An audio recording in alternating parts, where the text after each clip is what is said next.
Bugun men juda muhim masalani tushuntiraman.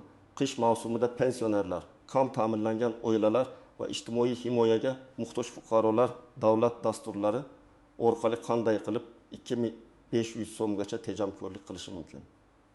Bu gap shunchaki nazariy maslahat emas. Ko'pchilik bu imkoniyatlarni bilmagani uchun har yili kommunal to'lov, dori-darmon isitish, oziq-ovqat va hujjat masalalarida ortiqcha pul sarflaydi. Ayniqsa pensionerlar bu haqda kech eshitadi yoki umuman bilmaydi. Kimdir mening pensiyam bor, menga yordam berilmaydi deb o'ylaydi. Kimdir mahallaga borsam baribir foydasi yo'q deydi. Kimdir esa kerakli hujjatni vaqtida topshirmagani uchun yordamdan quruq qoladi. Shuning uchun bu ma'lumot har bir xonadonga tegishli. Agar oilangizda pensioner ota-onangiz, buvingiz, bobongiz, nogironligi bor qarindoshingiz yoki kam daromadli oila bo'lsa, oxirigacha eshiting. Hozirning o'zida kanalga obuna bo'ling va like bosib qo'ying. Chunki men bu videoda pulni qayerdan tejash, qaysi yordamlarni so'rash, qaysi joyga borish va qaysi xatolardan ehtiyot bo'lish kerakligini oddiy tilda bosqichma-bosqich tushuntiraman. Avval vaziyat qanday edi? Ko'p yillar davomida odamlar qish uchun tayyorgarlikni faqat o'z hisobidan qilardi. Gaz, elektr, ko'mir, o'tin, issiq kiyim, dori-darmon, oziq-ovqat zaxirasi, uy oynalarini berkitish, pechka yoki isitgichni tuzatish hammasi pensionerning yoki farzandlarining cho'ntagidan chiqardi. Mahallada yordam borligini bilganlar ham ko'pincha bu faqat juda kambag'allarga beriladi deb o'ylardi. Hozir esa tizim ancha o'zgargan. Ijtimoiy yordamlar ko'proq manzilli bo'lib bormoqda. Ya'ni yordam hamma uchun bir xil tarqatilmaydi. Balki haqiqatan ehtiyoj bor oilalar aniqlanadi. Bunda ijtimoiy himoya yagona reyestri, mahalla yettiligi, hokim yordamchisi, xotin-qizlar faoli, yoshlar yetakchisi, soliq va bandlik ma'lumotlari kabi manbalar orqali oila holati o'rganiladi. Muhim tomoni shuki, pensioner bo'lish avtomatik ravishda yordam olishni kafolatlamaydi, lekin pensionerlik yordam olishga to'sqinlik ham qilmaydi. Asosiy mezon oilaning real daromadi, yashash sharoiti, qaramog'ida kimlar borligi, nogironlik holati, yolg'iz yashash, isitish manbasi, tibbiy xarajatlari va qish mavsumida yuzaga kelgan qo'shimcha ehtiyojlar. Masalan, bir pensioner oyiga 1.200.000 so'm pensiya olsa, yolg'iz yashasa, uyi eski bo'lsa, gaz bosimi past hududda yashasa va har oy doriga 300 so'm sarflasa, uning real holati qiyin bo'lishi mumkin. Boshqa tomondan, bir pensioner 1.500.000 so'm pensiya olsa, lekin farzandlari bilan birga yashasa, uyda 3 nafar ishlaydigan odam bo'lsa, oilaning umumiy daromadi yuqori bo'lsa, bunday holatda yordam turi boshqacha baholanadi. Shuning uchun men doim aytaman, menga yordam tegmaydi deb oldindan voz kechmang. Avval holatingizni rasmiy tartibda tekshirtiring. Endi asosiy savol, 2.500.000 so'mgacha tejamkorlik qayerdan paydo bo'ladi? Bu bitta konvertda beriladigan aniq summa degani emas. Bu turli yordamlar, kompensatsiyalar, imtiyozlar va ortiqcha xarajatlarni kamaytirish hisobiga yuzaga keladigan umumiy iqtisod. Ya'ni pensioner qish davomida ayrim xarajatlarni o'zi to'lamaydi yoki kamroq to'laydi. Birinchi yo'nalish kommunal to'lovlar va energiya tejamkorligi.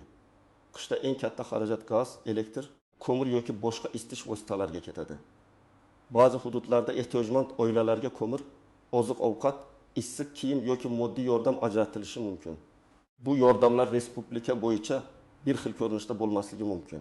Chunki ayrim dasturlar mahalliy byudjet, homiylik, hokimlik qarori yoki ijtimoiy himoya jamg'armalari orqali amalga oshiriladi. Misol keltiraman. Toshkent viloyatidagi bir pensioner ayol yolg'iz yashaydi. Qishda elektr iski ishlatishga majbur, chunki uyi sovuq. Har oy elektr uchun odatdagidan 2.000 so'm ko'proq to'lardi. 3 oyda bu 7.000 so'm. Agar u mahalla orqali ehtiyojmand sifatida ro'yxatga olinib, unga ko'mir yoki isitish uchun moddiy yordam berilsa, elektr isitgichdan kamroq foydalanadi. Natijada 3 oyda 500 million yoki 700 million so'mgacha tejashi mumkin. Ikkinchi yo'nalish oziq-ovqat va qishki zaxira. Ko'p pensionerlar qishda narx oshishini hisobga olib, kartoshka, piyoz, sabzi, yog', un, guruch, makaron, choy kabi mahsulotlarni oldindan olishga harakat qiladi. Lekin pul yetmagani uchun mayda-mayda sotib oladi va oxir-oqibat qimmatroq tushadi. Ayrim hududlarda Saxovat va ko'mak mahalla jamg'armasi yoki homiylik asosida oziq-ovqat to'plamlari beriladi. Buni ko'pchilik faqat bayramda beriladi deb o'ylaydi. Aslida qish mavsumida ham ehtiyojga qarab yordam so'rash mumkin. Masalan, bir pensioner oilada 2 kishi yashaydi. Er-xotin ikkalasi ham nafaqada. Ularning umumiy pensiyasi 2400 ming so'm. Har oy dori-darmonga 600 ming so'm, kommunal to'lovlarga 450 ming so'm, oziq ovqatga 1400 ming so'm ketadi. Ko'rinib turibdiki, pul deyarli qolmaydi. Agar bu oila qish oldidan 5 ming so'mlik oziq ovqat to'plami olsa, bu to'g'ridan to'g'ri bir oylik bosimni kamaytiradi. Bu yordam pul ko'rinishida bo'lmasa ham real tejamkorlikdir. 3-yo'nalish dori-darmon va tibbiy yordam. Pensionerlarning eng og'riqli xarajati bu dorilar. Bosim, yurak, qandli diabet, bo'g'im og'rig'i, ko'z, nafas yo'llari kasalliklari qishda kuchayadi.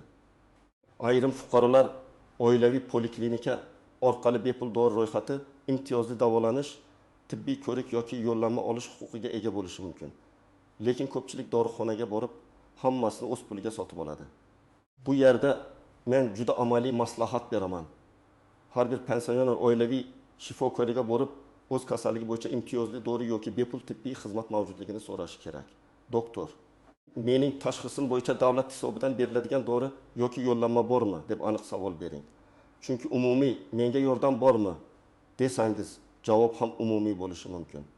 Misol uchun, bir kishi har oy qandli diabet dorilariga 2 ming so'm sarflaydi. Agar uning bir qismi poliklinika orqali bepul yoki imtiyozli berilsa, oyga 17 ming so'm tejaydi. 4 oy qish mavsumida bu 6 ming so'm bo'ladi. Mana tejamkorlikning yana bir manbasi. 4-yo'nalish uy-joydagi mayda ta'mir va issiqlikni saqlash. Qishki xarajat faqat gaz yoki elektr emas. Deraza yoriq bo'lsa, eshikdan shamol kirsa, tomdan suv o'tsa, pechka nosoz bo'lsa, har qanday isitish vositasi ko'proq energiya sarflaydi. Ba'zi mahallalarda yolg'iz pensionerlar, nogironligi bor shaxslar yoki ijtimoiy himoyaga muhtoj oilalarga hashar yo'li bilan yoki homiylik asosida uyini qishga tayyorlashda yordam beriladi. Bu derazani plyonka bilan yopish, eshikni ziqlash, pechkani tekshirtirish, tomni vaqtincha yamash, elektr simlarini xavfsiz holatga keltirish bo'lishi mumkin. Bu kichik ko'ringani bilan katta farq qiladi. Agar uy issiqlikni yaxshi saqlasa, elektr iskich kuniga 10 soat emas, 5 soat ishlaydi. Oyiga 1 ming so'm tejalsa, 3-4 oyda 4 oyda 1,6 ming so'm bo'ladi. Bundan tashqari xavfsizlik ham oshadi. Nosoz pechka yoki eski sim sababli yong'in xavfi kamayadi. 5-yo'nalish. Ortiqcha to'lov va qarzdorlikni tekshirish. Ba'zan pensionerlar o'z hisoblagich ko'rsatkichlarini to'g'ri yubormaydi. Eski qarz noto'g'ri turadi. Nomida bo'lmagan xizmat uchun to'lov chiqadi yoki kimdir vaqtida aniqlamagani uchun penya yig'iladi. Har oy 20 ming 300 ming so'm ortiqcha ko'rinsa ham, yil oxirida bu 300 ming so'mga yaqinlashadi. Kommunal tashkilotlarga borib, qarzdorlikni solishtirish, hisoblagich holatini tekshirtirish, noto'g'ri hisoblangan summaga ariza yozish ham tejamkorlikdir. Eng avvalo yolg'iz yashaydigan pensionerlar e'tiborli bo'lishi kerak. Yolg'iz odamning xarajati kamdek ko'rinadi, lekin amalda juda qiyin. Dori ham o'zi, kommunal ham o'zi, oziq-ovqat ham o'zi, uy ta'miri ham o'zi. Agar farzandlar uzoqda bo'lsa yoki muntazam yordam bera olmasa, albatta mahallaga murojaat qilish kerak. Ikkinchi guruh nogironligi bo'lgan pensionerlar yoki uyda nogironligi bor oila a'zosi bo'lganlar. Bunday oilalarda dori, parvarish, transport va maxsus ehtiyojlar ko'p bo'ladi. Ba'zan oilaning umumiy daromadi qog'ozda yetarlidek ko'rinadi, lekin real xarajatlar juda yuqori bo'ladi. Shuning uchun xarajatlarni hujjat bilan ko'rsatish kerak. Dori cheklari, shifokor tavsiyalari, tibbiy xulosa.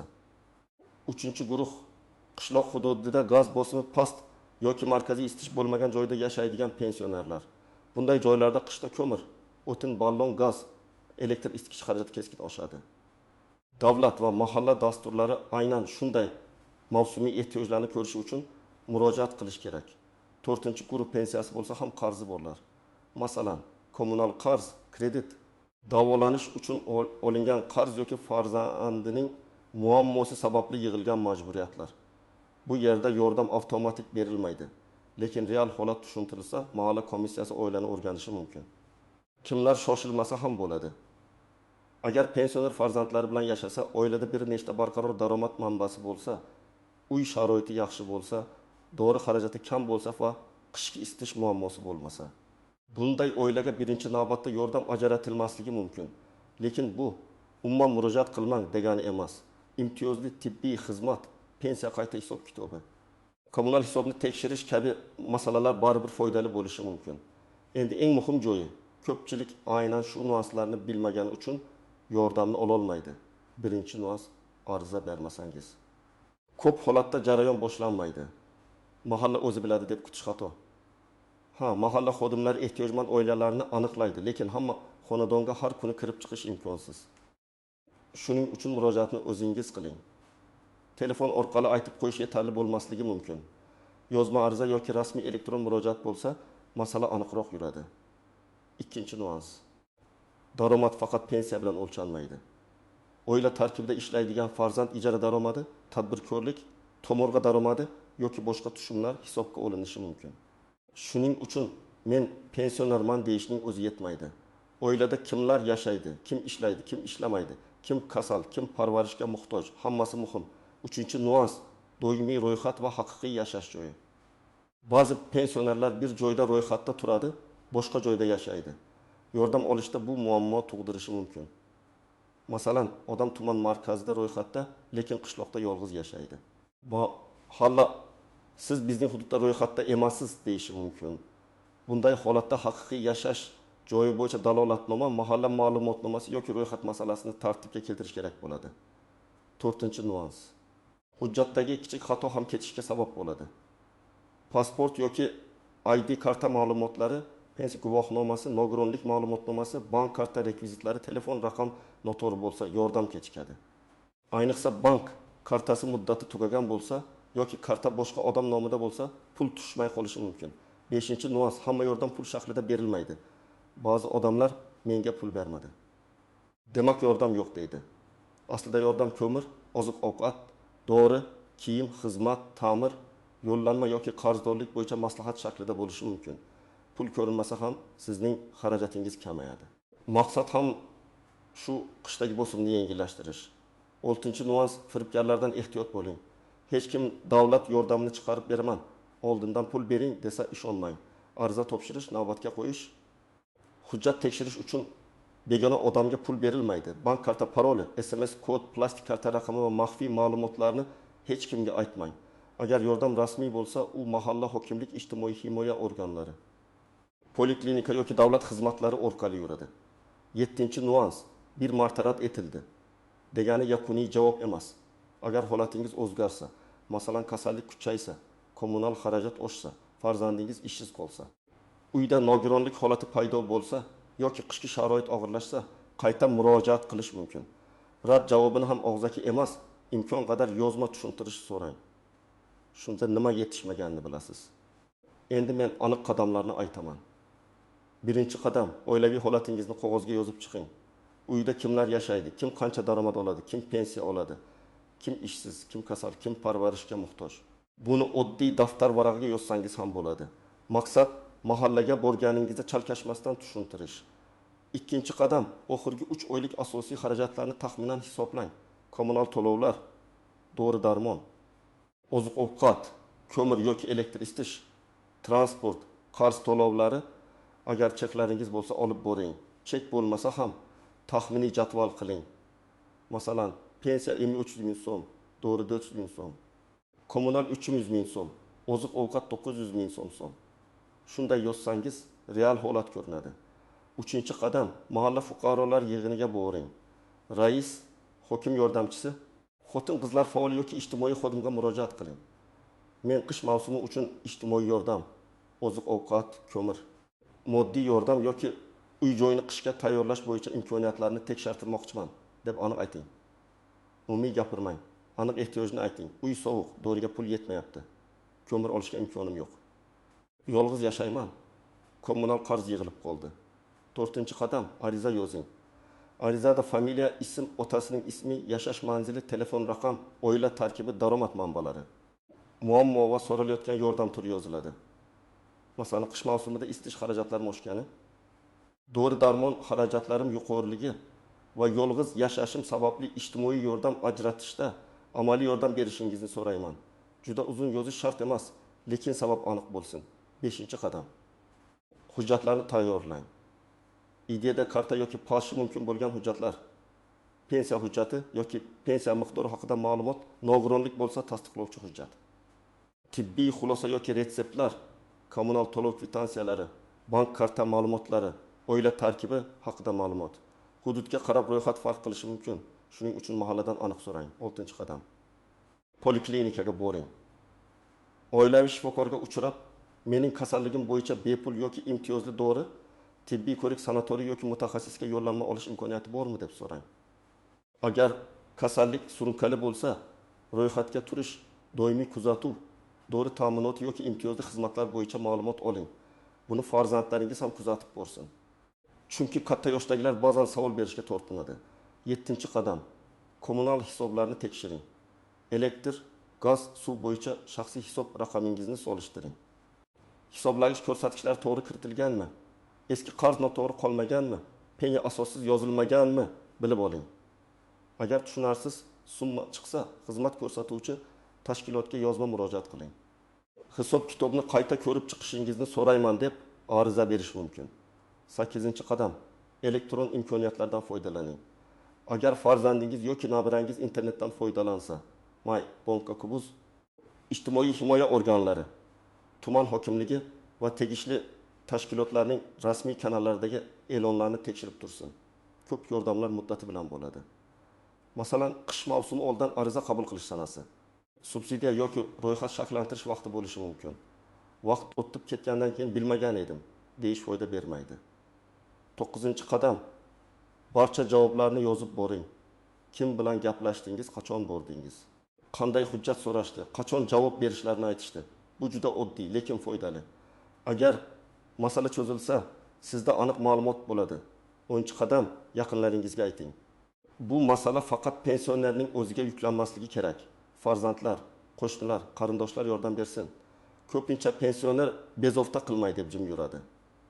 Lekin qishda sovuq uyda o'tirish, dorisiz qolish yoki qarz yig'ish muammo chuqurlashishiga olib keladi. Endi 2500 ming so'm tejamkorlik qanday yig'ilishini oddiy misolda ko'rsataman.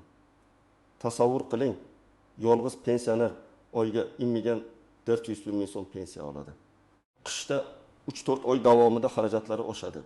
Agar u mahalla orqali 600 ming so'mlik oziq-ovqat yordami olsa, isitish uchun 700 ming so'mlik ko'mir yoki moddiy yordam olsa, poliklinika orqali dorilardan 500 ming so'mini tejasa, kommunal hisobdagi xatolik yoki ortiqcha to'lovdan 200 ming so'm qayta hisob kitob qilinsa, deraza eshikni ziklash orqali elektrdan 400 ming so'm kamroq sarflasa, umumiy iqtisod 2100 ming so'mga yetadi. Ayrim holatlarda bu 2500 ming so'mdan ham oshishi mumkin. Bu pulni birdan qo'lga olish shart emas. Muhimi, pensioner o'z pensiyasidan shu xarajatlarni qilmaydi yoki kamroq qiladi. Natijada pul dori, oziq-ovqat va zarur ehtiyojlarga qoladi. Yana bir misol. Er-xotin pensioner, umumiy pensiya 2.800 ming so'm. Har oy dori 800 ming so'm, kommunal 500 ming so'm, oziq-ovqat 20.600 ming so'm. Agarlar tibbiy imtiyoz orqali oyga 200 ming so'm doridan tejasa, qish davomida 400 ming so'm. Oziq-ovqat yordami 500 ming so'm bo'lsa, jami 1300 ming so'm. Uyini qishga tayyorlashda mahalla yoki homiylik yordami bilan 400 ming so'mlik ish qilinsa, jami 1.730 ming so'm. Kommunal hisob tekshirilib, noto'g'ri qarz 30 ming so'mga kamaytirilsa, jami 2 ming so'm. Agar qo'shimcha istish yordam ham ajratilsa, 2500 ming so'mga yaqinlashadi. Shuning uchun men bu mavzuni bitta yordam deb emas, bir nechta imkoniyatni birlashtirish deb tushuntiraman. Qish pensionerlar uchun eng og'ir mavsumlardan biri. Sovuq uy, kommunal to'lov qimmat dori, oziq-ovqat narxi va yolg'izlik bir-biriga qo'shilib pensiyani tez tugatadi. Lekin bugun imkoniyatlar bor. Mahalla orqali ijtimoiy yordam, oziq-ovqat yoki isitish ko'magi, poliklinika orqali imtiyozli tibbiy xizmat, kommunal hisoblarni tekshirish, uy-joyni qishga tayyorlash bo'yicha amaliy yordam eng katta xato jim o'tirish. Ariza bering, hujjat tayyorlang, savol bering, yozma javob so'rang, farzandlaringizdan yordam so'rang. Sizning huquqingizni hech kim sizdan yaxshi himoya qilmaydi. Izohlarda yozing. Sizning hududingizda pensionerlarga qish uchun qanday yordamlar berilmoqda? Mahallaga murojaat qilganmisiz? Natija bo'lganmi? Tajribangiz boshqalarga juda kerak bo'lishi mumkin. Videoga like bosing, kanalga obuna bo'ling va yaqinlaringizga yuboring. Chunki bu ma'lumot ayniqsa pensioner ota-onalarimiz va qish oldidan qiynalayotgan oilalar uchun juda muhim.